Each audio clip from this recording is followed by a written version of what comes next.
The play, Antigone, is the third in a trilogy of plays by an ancient Greek author named Sophocles.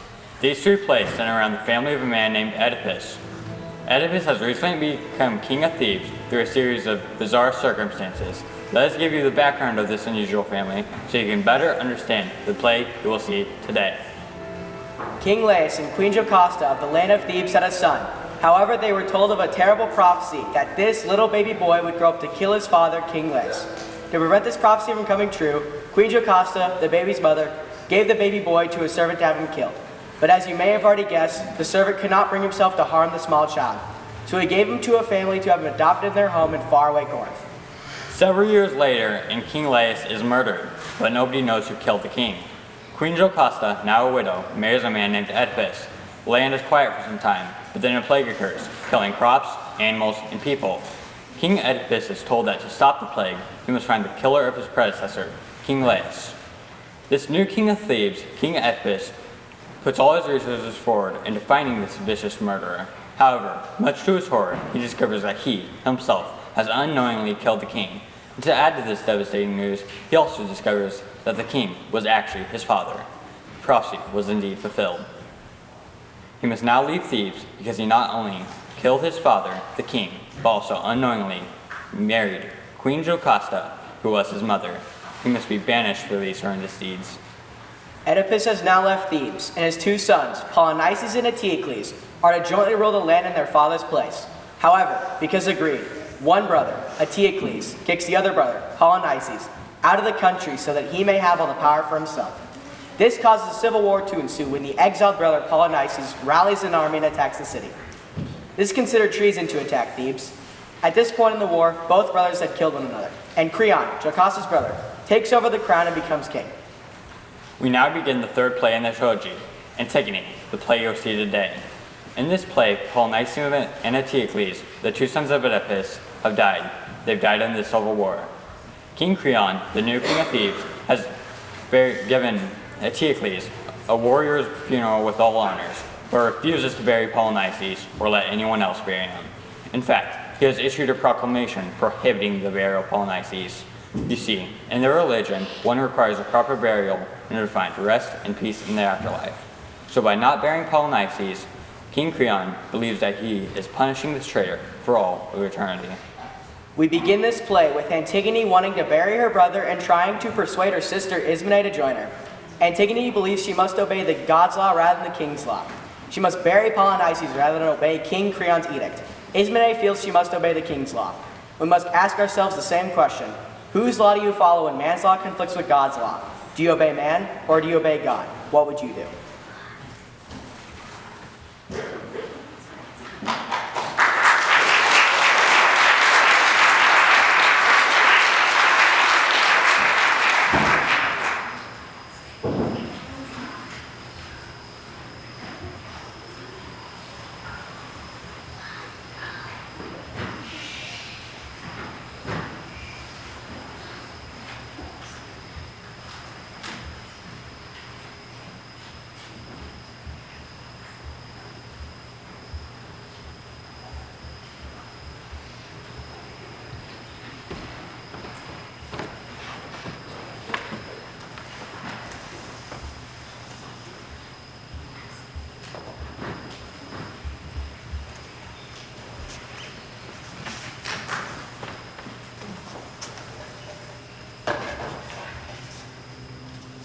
Flesh and blood, dear sister, dear Ismene, how many griefs our father Oedipus handed down. Do you know one, I tell you, one grief that Zeus will not perfect for the two of us while we still live and breathe? There's nothing, no pain, our lives are pain, no private shame, no public disgrace that I haven't seen in your griefs and mine. And now this, an emergency decree, they say the commander has just now declared for all of Thebes. What? Haven't you heard? Don't you see? The doom reserved for enemies marches on the ones we love the most. Not I. I haven't heard a word, Antigone. Nothing of loved ones. No joy or pain has come my way. Not since the two of us were robbed, of our two brothers. Both gone in a day. A double blow. Not since the armies of Argos vanished just this very night.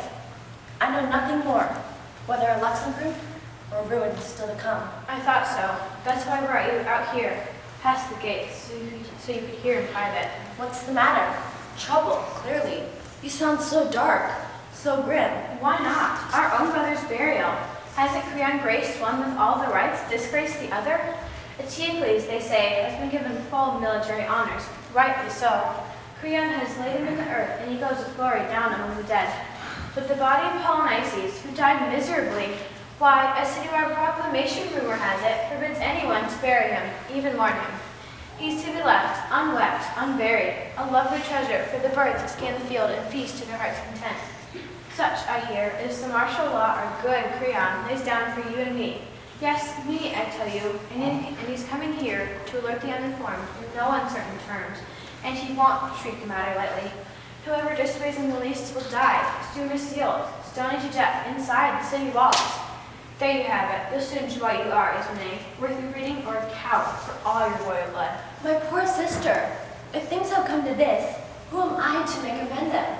Tell me, what good am I to you? Decide, will you share the labor, share the work? What work? What's the risk? What do you mean? Will you lift up his body with these bare hands and lower with me? What? You'd bury him? When a law forbids the city? Of course, he's my brother, and deny it as you will, your brother too. No one will ever convict me for a traitor. So desperate, and Creon has expressed No, he has no right to keep me from my own. Oh, my sister, think. Think how our own father died. Hated, his reputation in ruins. Driven down by the crimes he brought to light himself. To gouge out his eyes with his own hands.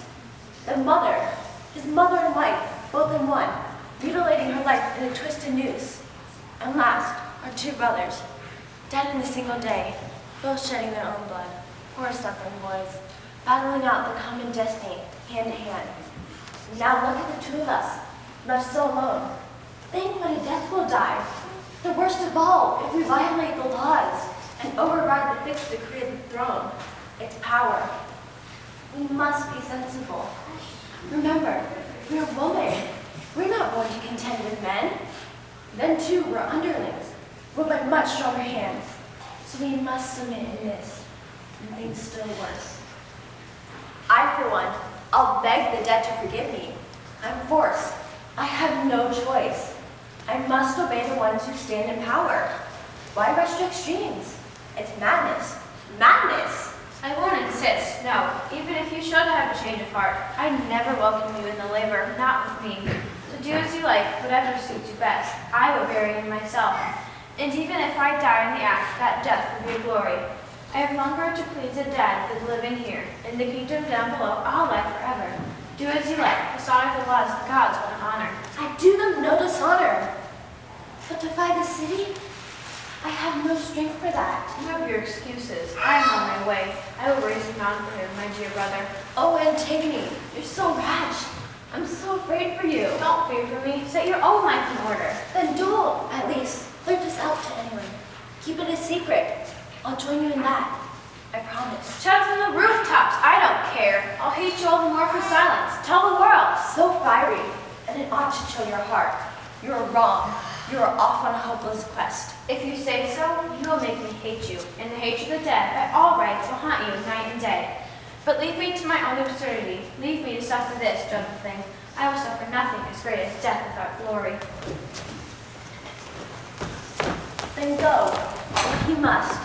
But rest assured, wild, irrational as you are, my sister, you are truly dear to the ones who love you.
Glory, great beam of the sun, brightest that ever rose on the 7 gates of Thebes, you burned through night at last.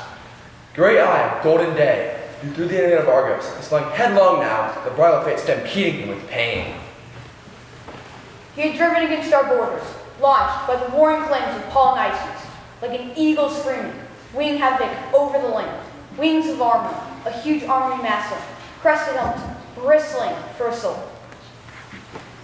He hovered above our roofs, closing down around our 7 gates, his spears thirsting for the kill. But now he's gone. Look, before he could glut his jaws with Theban blood, he fought with the dragon none could master, Thebes. Now, for victory, glorious in the morning, joy in her eyes to meet her joy. Now let us win oblivion from wars, thronging the temples of the gods and singing, dancing choirs through the night.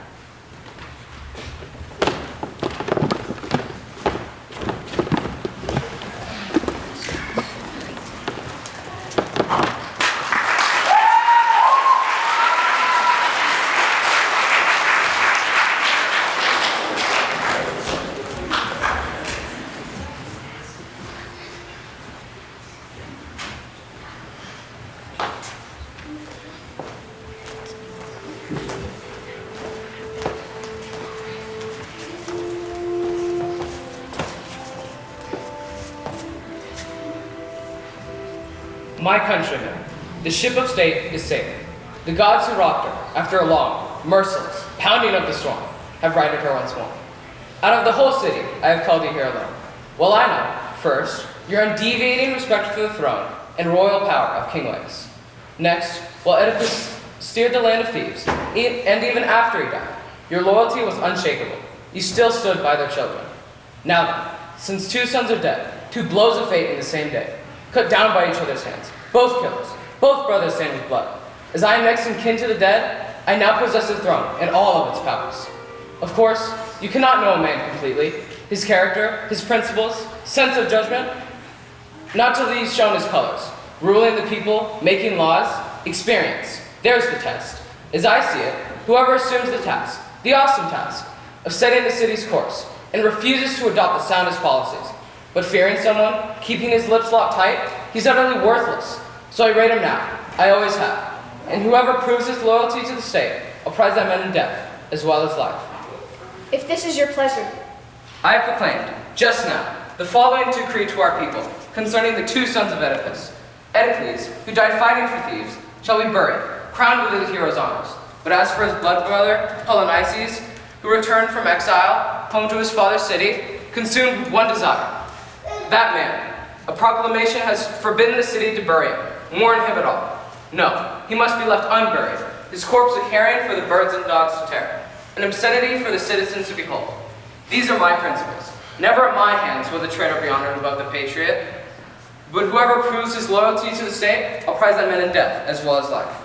If this is your pleasure, Creon, treating our city's enemy and our friend this way, the power is yours, I suppose, to enforce it with the laws, both for the dead and all of us, the living. Follow my orders closely. Then, be on your guard. We are too old. Lay that burden on younger shoulders. No, not the body. I've posted guards already. What commands for us then? What other service? See that you never side with those who break my orders. Never. Only a fool could be in love with death. Death is the price. You're right. But all too often, the mere hope of money has ruined many men.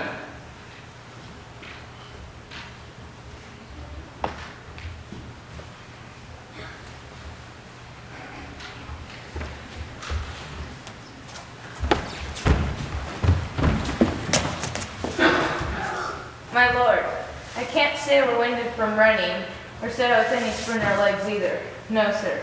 We were lost in thought, and made us stop often, dead in our tracks, wheeling, turning back, and all the time a voice inside us muttering, "Idiots, why? We're going straight toward death." Then muttering, "Stop again, poor fools. If somebody gets the news to Creon first, what's to save your necks?" And so, mulling it over, on we trudged, dragging our feet. One, to make a short road, take forever. But at last, look, common sense won out. We're here, and we're all yours. Even though we've come empty-handed, we'll tell our story just the same, because we got a good grip on one another. But we'll come, whatever fate. Come to the point. What's wrong? Why so afraid? We didn't do it. Didn't see who did. Be fair here, don't take it out on us. You're playing it safe, soldiers, barricading yourself from any trouble. It's obvious. You've something strange to tell. Dangerous too. And danger makes one delay for all they're worth. Out with it. Then, get out of here. All right, here it comes. The body.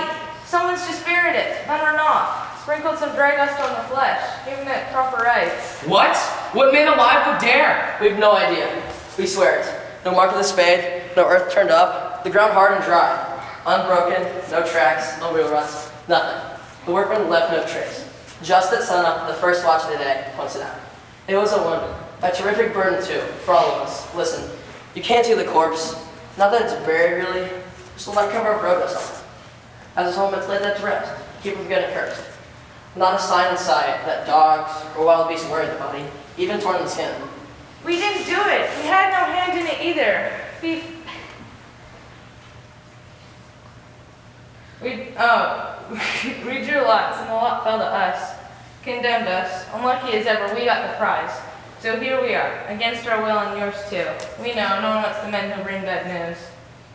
My king, ever since they began, I've been debating in my mind. Could this possibly be the work of the gods? Stop! Before you make me choke with anger. You're senile. Must you be insane? You say the gods could have the slightest concern for that corpse? Tell me, was it for honorable service they proceeded to bury him? Prized him so? The hero who came to burn their temples, their golden treasures, scorch their hallowed earth and fling their laws to the wind? Exactly when did you last see the gods celebrating traitors? Inconceivable. No. From the first, there are certain citizens who could hardly stand me being in power. Grumbling against me in the dark, heads together, never keeping their necks beneath the yoke, loyally submitting to their king. These are the instigators. I'm convinced. They perverted my own guard, bribed them to do their dirty work. You, if you fail to produce the man who did this, the very man, and produce him here before my eyes, simple death won't be enough for you. Not till we string you up alive and wring the immortality out of you. Please, can we say a word or two, or just turn and go? Can't you tell? Everything you say offends me. Why does it hurt you in the ears or in the heart? And who are you to pinpoint my displeasure? The culprit grates on your feelings. We just know your ears. Still talking? You talk too much. Maybe so, but we never did this thing, so help us. Yes, you did. What's worse, you squandered your life for silver. Oh, it's terrible when the one who does the judging judges things all wrong. Well now, you just be clever about your judgments. If you fail to produce the criminals who did this, you'll swear your dirty money brought you unbelievable pain.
Numberless wonders, terrible wonders, walk the world, but none the match for man. That great wonder, crossing the heaving gray sea, driven on by blasts of winter, on through breakers crashing left and right, holds his steady course, as the oldest of the gods he wears away. The earth, the immortal, the inexhaustible, as his plows go back and forth, year in and year out, and the breed of stallions turning up the furrows. And the blithe, light-headed race of birds he snares, the tribes of savage beasts, the life that storms the depths. With one fling of his nets, woven and coiled tight, he takes them all. Man, the skilled, the brilliant, he conquers all, taming with his techniques the prey that roams the cliffs and wild lairs, training the stallion, clamping the yoke around his shaggy neck, and the tireless mountain bull. In speech and thought, quick as the wind, in the mood and mind for law that rules the city. All these he has taught himself, and speech and thought, quick as the wind, and the moon and mind for law that rules the city. All these he has taught himself, and sheltered from the arrows of the frost when there's rough lodging, under the clawed clear sky and the shafts of lashing rain. Ready, resourceful man, never without resources, never an impasse as he marches on the future. Only death, from death alone, he will find no rescue, but from desperate plagues he has made his escape. Man, master and genius, past all measure, past all dreams, the skills within his grasp, he forges on, now to destruction, now again to greatness. When he weaves in the laws of the land and the justice of the gods that binds his oaths together, he and his city rise high, but the city casts out that man who binds himself to inhumanity thanks to reckless daring. Never share my hearth, never think my thoughts, man who does such things.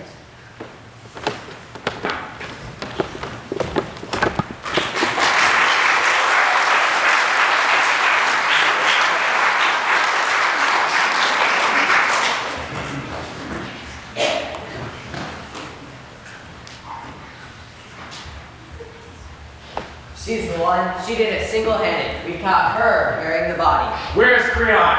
Back again, just in time when you need him. In time for what? What is it? My king, back we come. We're bringing in our prisoner, this young girl. We took her, giving the dead the last rites. But no captain wants this time. This is our luck, our prize. No one else's. Now, here she is, my king. Take her, question her, cross-examine her to your heart's content. But set us free. It's only right. We're free of this dreadful business once and for all. Prisoner? Her? You took her where? Doing what? Burying the man. That's the whole story. What? You mean what you say? With You're her- telling me the truth? With our own eyes, we saw her burying the body. Just what you forbidden. There. Is that plain and clear? What did you see? Did you catch her in the act? Here's what happened. We went back to our post. Those threats of yours breathing down our necks. We brushed the corpse clean of the dust that covered it. Stripped it bare. It was slimy, going soft. And we took to the high ground, backs to the wind, so the sting of him couldn't reach us. Jostling, baiting each other to keep awake, shouting back and forth. No napping on the job, not this time. And so the hours dragged by until the sun stood dead above our heads. And suddenly a whirlwind, just a great dust storm up from the earth. A black plague in the heavens, filling the plain, ripping the leaves off every tree in sight, choking the air and sky. We squinted hard and took our whipping from the gods. And after the storm passed, it seemed endless. There, we saw the girl, and she let out a sharp, piercing cry, like a bird come back to an empty nest, peering into its bed, and all the babies gone. Just so, when she sees the corpse bare, she bursts into a long, shattering wail, and calls down withering curses on the heads of all who did the work. And then she scoops up dry dust, handfuls, quickly, and lifting a fine bronze urn, she crowns the dead with 3 full libations. As soon as we saw her, we rushed her. Those only kill like hunters. And she didn't flinch. We interrogated her, charging her with offenses past and present. She stood up to it all, denied nothing. I tell you, it all made me ache and laugh in the same breath. It is pure joy to escape the worst yourself, but it hurts a man to bring down his friends. All this, I'm afraid, means less to me than my own skin. That's just the way I'm at. You, with your eyes fixed on the ground, speak up. Do you deny you did this? Yes or no? I did it. I don't deny a thing. You, get out, wherever you please. You're clear of a very heavy charge. You, tell me briefly, no long speeches. Were you aware the decree had forbidden this? Well aware. How could I avoid it? It was public knowledge. And you still had the gall to break this law? Of course I did. It wasn't Zeus, not the least, who made this proclamation, not to me. Nor did that justice dwelling with the gods beneath the earth ordain such laws for men. Nor do I think that your edict had such force that you, a mere mortal, could override the gods, the great, unwritten, unshakable traditions. They are alive, not just today or yesterday. They live forever, from the first of time, and no one knows when they first saw the light. These laws, I was not about to break them, not out of fear of some man feeling deprived and face the retribution of the gods. Die must. I've known it all my life. How could I keep from knowing? Even without your death sentence ringing in my ears. And if I am to die with my time, I consider it a gain. Who on earth, alive in the midst of so much grief as I, could fail to find his death a rich reward? So for me, at least, to meet the two of yours is precious little pain. But if I allowed my own mother's son to rot, that would have been an agony. This is nothing, and if our present actions strike you as foolish, let's just say I've been accused of folly by a fool. Like father, like daughter, passionate, wild. She hasn't learned to bend before adversity. No, believe me, the stiffest stubborn wills fall the hardest. The toughest iron, timbered strong in the hot white fire. You'll see it crack and shatter first of all, and I've known spirited horses you can break with a light bit. Proud, rebellious horses. There's no room for pride, not in a slave, not with the lord and master standing by. That girl was an old hand at insolence when she overrode the edicts we made public. But when she had done it, that insolence, twice over, to take glory in it, laughing, mocking us to our faces with what she had done, I am not the man, not now. She is the man if the victory goes to her and she goes free. She'll never escape. She and her blood sister, the most barbaric death. Yes, I accuse her sister in equal part in scheming this burial. Bring her in. I just saw her inside, hysterical, gone to pieces. It never fails. The mind convicts itself in advance when scoundrels are up to no good, plotting in the dark. Oh, but I hate it more when a traitor, caught red-handed, tries to glorify their crimes. Creon, what more do you want from my arrest and execution? Nothing. Then I'll have it all. Then why delay? Your moralizing repels me, every word you say. So naturally all I say repels you too. Enough. Give me glory. What greater glory can I win than to give my own brother a decent burial? These citizens here would all agree. They would praise me too if their lips were locked in fear. Lucky tyrants, ruthless power to do and say whatever pleases them. You alone, of all people in Thebes, see things that way. They see it just that way, but defer to you and keep their tongues in leash. And you? Are you ashamed to differ so from them, so disloyal? Not ashamed for a moment, not to honor my brother, my own flesh and blood. Wasn't Anticles a brother too, cut down, facing him? Brother, yes, by the same mother, the same father. Then how can you render his enemies such honors, such eppities in his eyes? We will never testify to that. Antigone is dead, and he is buried. He will, if you honor the traitor just as much as him. But it was his brother that died. Ravaged in our country, but Anticles died fighting on our behalf. No matter, death longs for the same rights for all. Never the same for the patriot and the traitor. Who, Creon, who on earth can say the ones below don't find this pure and uncorrupt? Never. Once an enemy, never a friend. Not even after death. I was born to join in love, not hate. Go down in love. Go down in love. If love you must. Love the dead. While I'm alive, no woman is going to lord it over me.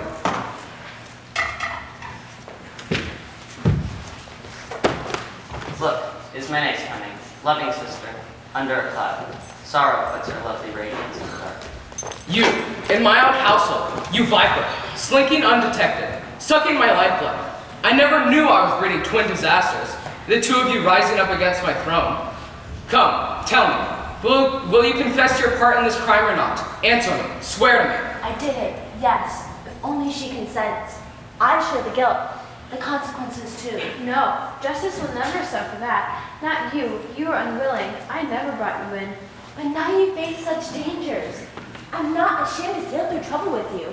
Make your troubles mine. Who did the work? If the dead and the god of death bear witness. I have no love for a friend who loves and mourns alone. Oh no, my sister, don't reject me. Please, let me die beside you, consecrating the dead together. Never show my dying. Don't lay claim to what you never touched. My death will be enough. What do I care for life? Cut off from you. Ask Creon. Your concern is all for him. Why abuse me so? It doesn't help you now. You're right. If I mock you, I get no pleasure from it. Only pain. Tell me, dear one, what can I do to help you? Even now. Save yourself. I don't grudge your survival. Oh, no, no. Deny my portion when you're dead? You chose to live. I chose to die. But look, we're both guilty. Both condemned to death. They're both mad, I tell you, the two of them. One's just shown it, the other's been that way since she was born. True, my king. The sense we were born with cannot last forever. Commit cruelty on a person long enough, and the mind begins to go. Yours did, when you chose to commit your crimes with her. How can I live alone, without her? Her? Don't even mention her. She no longer exists. What? You kill your own son's bride? Death will do it for me. There are other fields for him to plow. Perhaps, but never as true. As close a bond as theirs. A worthless woman for my son? It repels me. Dearest Haman, your father wrongs you so. Enough, enough. You and your talk of marriage. Creon, you're really going to rob your son of Antigone? Absolutely. Break their marriage off. So it's settled then? Antigone must die? Settled, yes. We both know that. Take them in. Stop wasting time. From now on, they'll act like women. Tie them up. No more running loose. Even the bravest will cut and run once they see death coming for their lives.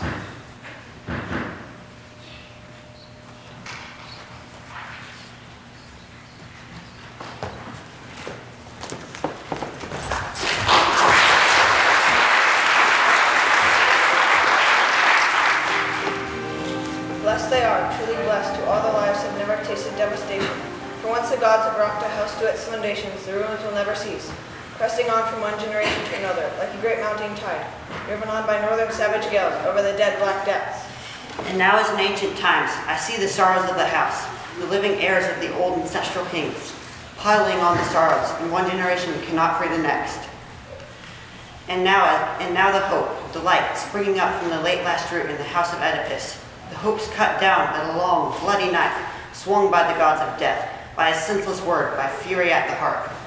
Here's Haman now, the last of all your sons. Does he come in tears for his bride, his doomed bride, Antigone, bitter at being cheated of their marriage? We'll soon know. Better the seers could tell us. Son, you've heard the final verdict on your bride.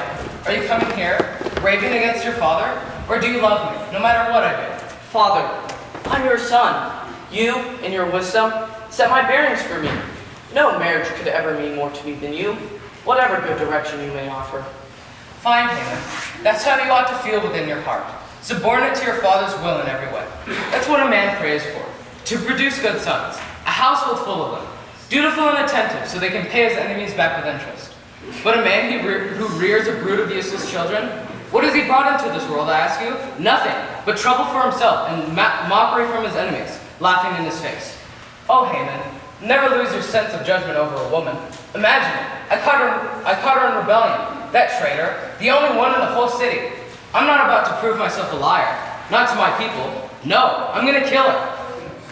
The man the city places in authority. His orders must be obeyed, large and small, right and wrong. Anarchy, show me a greater crime in all the earth. Therefore, we must defend the men who live by law. Never let some woman triumph over us. Better to fall from power, if fall we must, at the hands of a man. Never be rated inferior to a woman. Never. To us, unless old age has robbed us of our wits, you seem to say what you have to say with sense. Father, only the gods endow a man with reason, the finest of all their gifts, a treasure. Far be it from me, I haven't the skill, and certainly no desire to tell you when, if ever, you make a slip of speech. Though someone else might have a good suggestion. The man in the street, you know, judge your glance. He'd never say anything displeasing to your face, but it's for me to catch the murmurs in the dark, the way the city mourns for this young girl. No woman, they say, ever deserved death less, and such a brutal death, for such a glorious action. She couldn't bear to leave him dead, unburied. Death? She deserves a glowing crown of gold, so they say, and the rumor spreads in secret, darkly. I rejoice in your success, Father. Nothing more precious to me in the world. What medal of honor, brighter to his children than a father's growing glory? No, please don't be quite so single-minded, self-involved, or assume the world is wrong and that you are right. It's no disgrace for a man, even a wise man, to learn many things and not to be too rigid.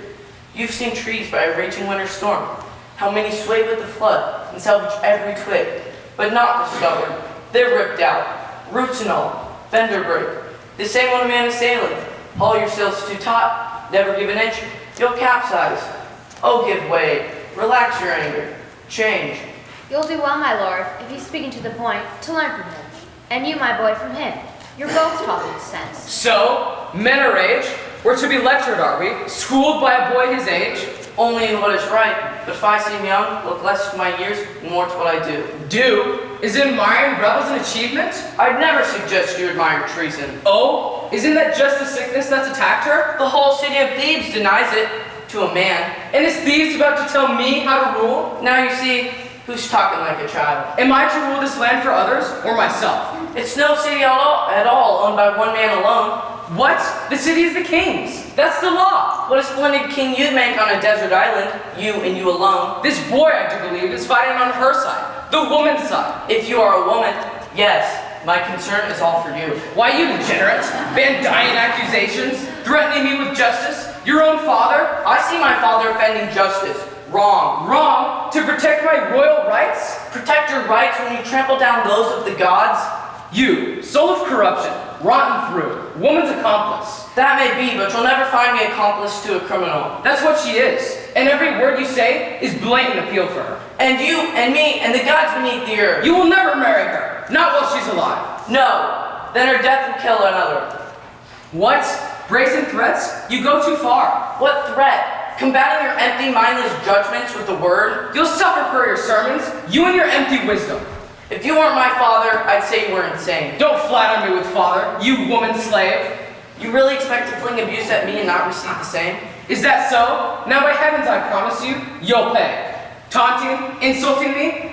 Bring her out now. That hateful, she'll die in front of his eyes, beside her room. No, she will never die beside me. Don't delude yourself. You will never see me, never set eyes on my face again. Rage your heart out. Rage with friends who can stand beside of you. God, my king, in a burst of anger, a temper young as his, hurt him once, and he may do something violent. Let him go. Dream up something desperate, past all human limit. Good riddance. Rest assured, he'll never save those two girls from death. Both of them?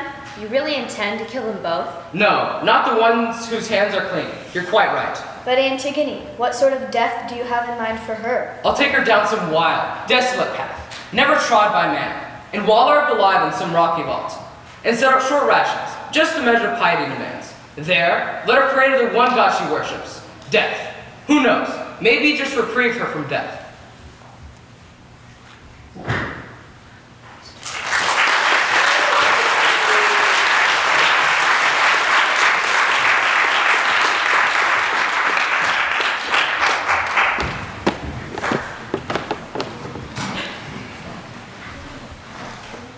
Love, never conquered in battle.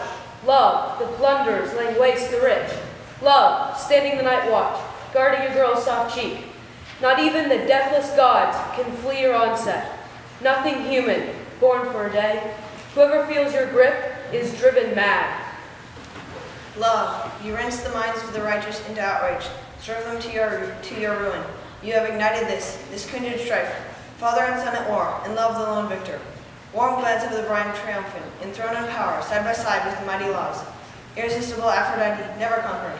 Love, you mock us for your sport. But even now I would rebel against the king. I would break all bonds when I see this. I fill with tears, I cannot hold it back, not anymore. I see Antigone making her way to the bridal vault where all are laid to rest.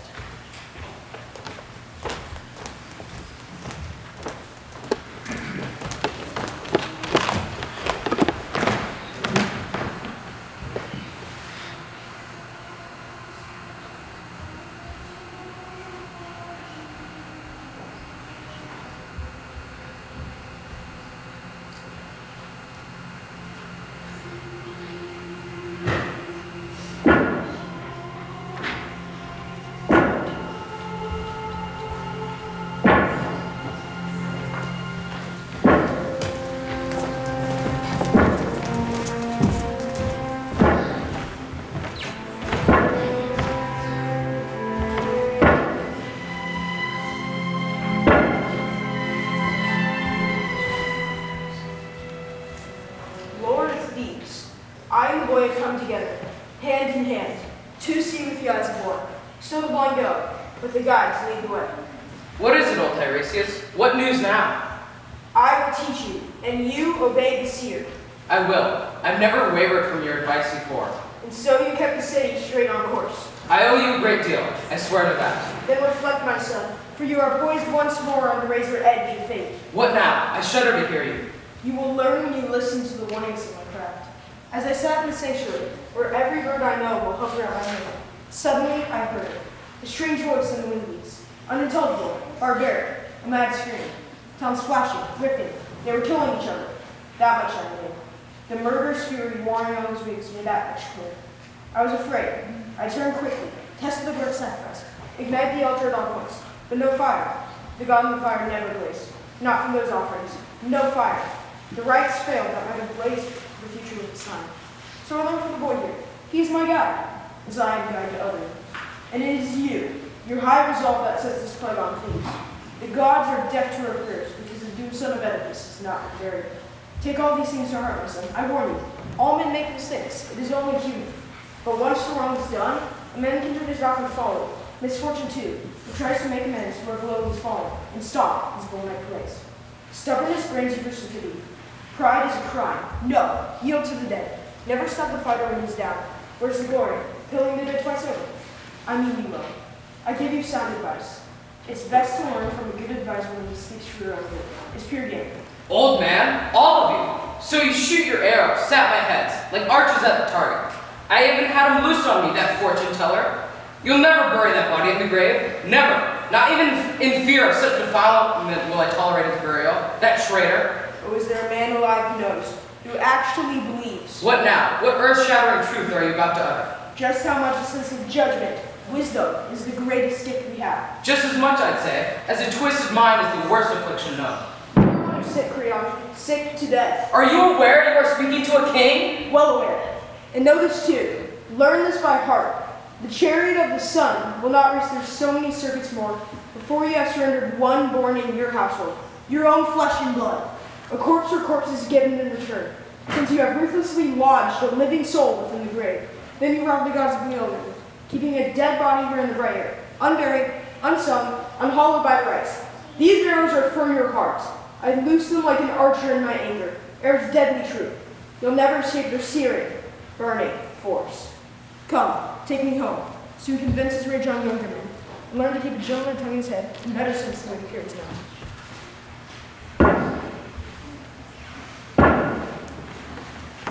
The old man's gone, my king. Terrible prophecies. Well, I know, since the hair on this old head went gray, he's never lied to Thebes. I know it myself. I'm shaken too. It's a dreadful thing to yield. But resist now. Lay my pride bare for the blows of ruin. That's dreadful too.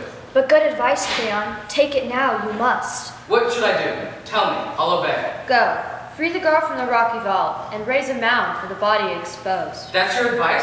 You think I should give in? Yes, my king, quickly. Disaster sent by the gods cut short our follies in a flash. Oh, it's hard giving up the heart's desire, but I will do it. No more fighting a losing battle with necessity. Go. Do it now. Don't leave it to others. Now, I'm on my way. Come each of you. Take up arms. Make for the high ground. Over there, quickly. I and my better judgment have come round on this. I shackled her. I'll set her free myself. I am afraid, but it's best to keep the established law to the very day we die.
Fortune lifts and fortune fells. No prophet on earth can tell a man his fate. Take Creon. There was a man to rouse your envy once. As I see it, he saved the realm from enemies. Taking power, he alone set us true on course. He flourished like a tree with the noble line of sons he bred and raised. And now it's lost, all gone. Believe me, when a man has spent his true joy, he's better off dead. Pile up riches, live like a king, but without joy, I wouldn't give a wisp of smoke for it. What now?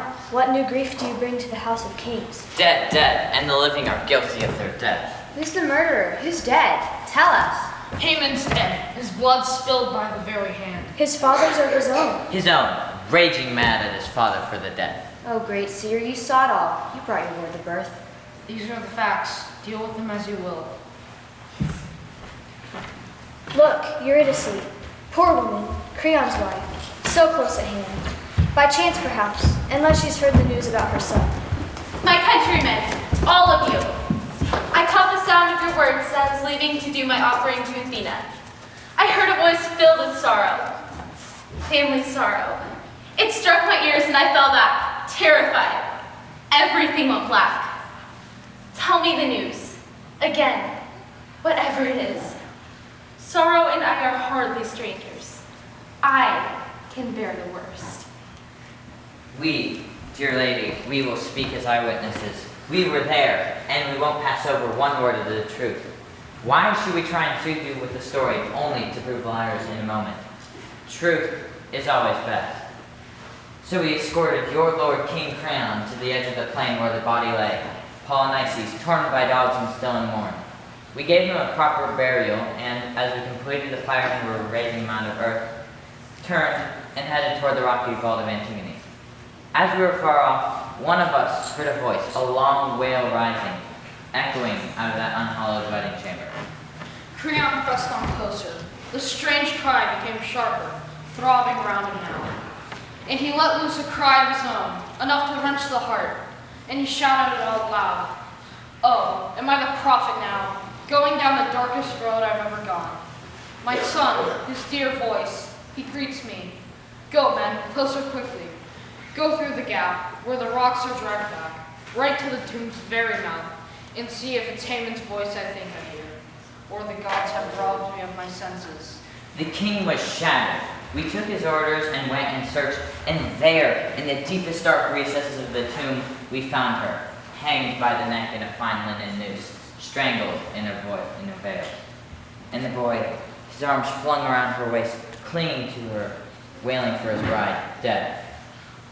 When Creon saw him, he gave a deep sob. He ran in, shouting, crying out to him, "Oh, my child, what have you done? What seized you? What insanity? What disaster drove you mad? Come out, my son, I beg you." But the boy gave him a wild, burning glance, spat in his face, not a word in reply. He drew his sword. His father rushed out running as Haman lunged at him, and missed. Then doomed, desperate with himself, suddenly leaning his full weight on the blade, he buried it in his body, halfway to the hilt. Still in his senses, pouring his arms around her, he embraced the girl and died. He has won his bride at last, poor boy, not here but in the house of the dead. Creon shows the world that of all ills afflicting men, the worst is the lack of judgment.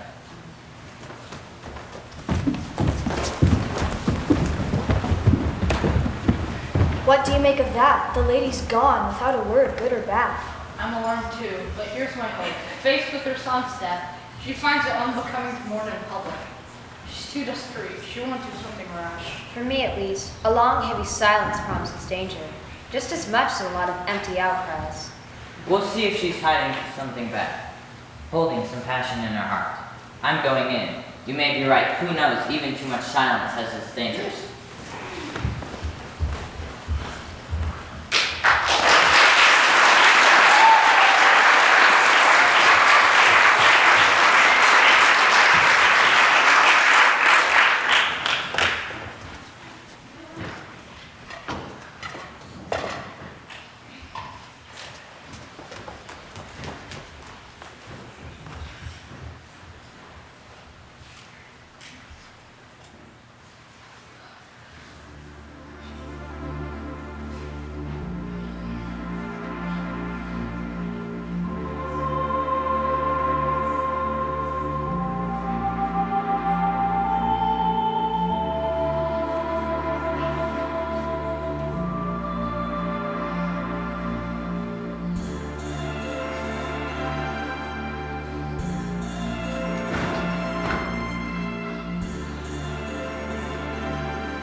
The king himself, look, holding the boy's head in his hands.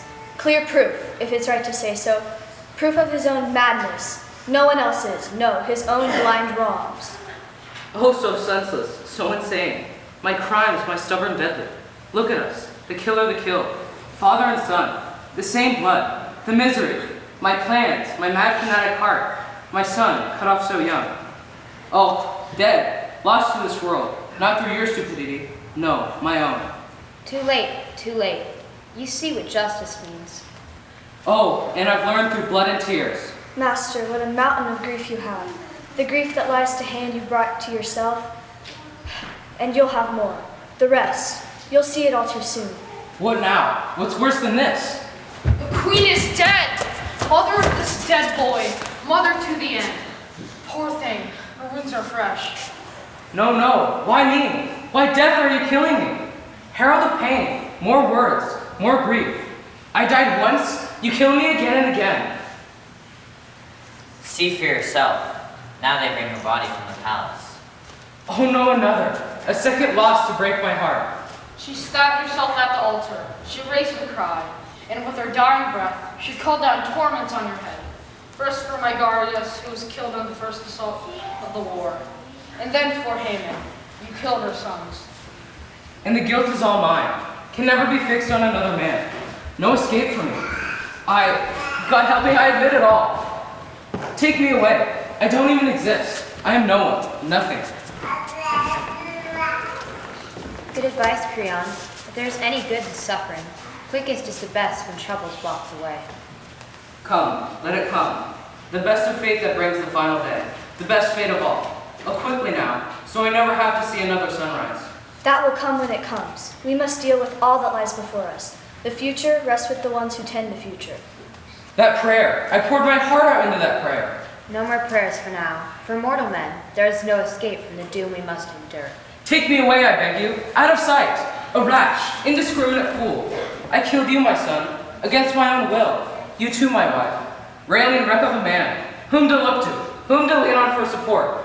Whatever it touches goes wrong. Once again, a crushing fate comes upon my head.